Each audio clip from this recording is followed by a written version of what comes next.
El gran cronista, sí, el gran cronista de la guerra del Chaco, sin duda es Emiliano Rey Fernández.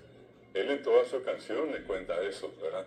Y allí cuando dice, en Atajupimí mano a la visera, Atamboyo ya se va de camí, y allí dice, Aropura Heita, 13 tuyutí, dice en una parte.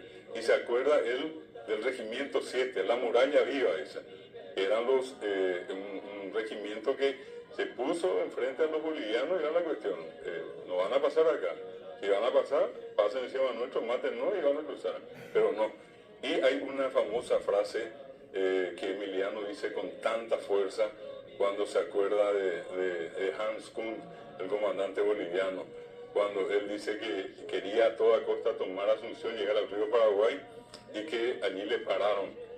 Y cuando le paran hay una expresión que es 3 veces agresiva de parte de Emiliano a Hans Kuhn. Le trata de gringo, tuya, güiro. Esas son 3 expresiones de ofensa que vierte Emiliano contra el comandante boliviano. Repito, hoy estamos en una situación de paz, de fraternidad, pero no podemos olvidar esos acontecimientos. Siempre en el contexto de la guerra, ¿verdad? Por supuesto, por supuesto. Y también creo que esto nos puede permitir ponernos un poco el zapato, si se puede decir, de aquellos que combatieron allí, tanto hombres como también mujeres. La guerra del Chaco es una guerra triste en América, como también fue triste y sanguinaria la guerra del 70. No creo que ninguna de las 2 guerras dejen de ser tan fuertemente consideradas, no solamente en América, sino que en el mundo. Acá murieron 80.000 personas. En la guerra del Chaco, 80.000 almas se fueron entre paraguayos y bolivianos. Es muchísimo. Si nosotros solamente pensamos en un antecedente acá cerquita, la pandemia, los cálculos creo que llevó 30.000 personas acá, ¿verdad? Imaginen lo que habrá sido los otros.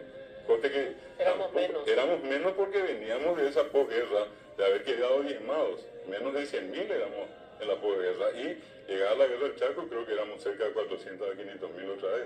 Y yo recordaba, y otra vez insisto con el tema de la figura de la mujer, ¿verdad? Porque esa mujer paraguaya de la posguerra es la que reconstruyó el Paraguay, más allá de que se le pueda poner nombre a un héroe o a una serie de héroes que trabajaron y que se yo, hicieron un montón de cosas, esto no hubiera funcionado si es que las mujeres no hubieran tenido los hijos que tuvieron.